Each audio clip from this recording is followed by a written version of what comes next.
போதை பழக்கத்தால் பாதை மாறிய நடிகர் ஸ்ரீகாந்த். கொக்கைன், அபின் இதெல்லாம் பாலிவுட்ல ரொம்ப பழக்கப்பட்ட வார்த்தைகள். ஆனால் தமிழ் சினிமாவுக்கு அது ரொம்ப புதுசு. ரோஜா கூட்டம் படத்தில் அறிமுகம் ஆகி ரொம்ப சீக்கிரம் தமிழ் சினிமா ரசிகர்கள் மனசில் இடம் பிடிச்சவர் தான் நடிகர் ஸ்ரீகாந்த். தமிழ் திரையுலகத்தினரை அதிர வைக்கிற மாதிரி ஒரு சம்பவம் தான் இப்போ நடந்திருக்கிற விஷயம். நடிகர் ஸ்ரீகாந்த் கொக்கைன்னு சொல்கிற போதைப் பொருள் யூஸ் பண்ணி கையும் களவுமா மாட்டியிருக்காரு. அதிமுக முன்னாள் நிர்வாகி பிரசாந்த் என்பவர்கிட்ட கொக்கைன் வாங்கியிருக்கிறதா விசாரணையில் தெரிய வந்திருக்கு.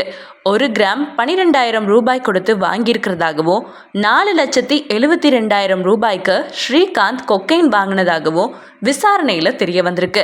என் குழந்தைங்களுக்கு உடம்பு சரியில்லை, நான் எங்கேயும் தப்பிச்சு போக மாட்டேன், சாட்சியையும் அழிக்க மாட்டேன், எனக்கு ஜாமீன் கொடுங்கன்னு ஸ்ரீகாந்த் கண்ணீர் மல்க ஜட்ஜ் கிட்ட கேட்டதா சொல்லப்படுது.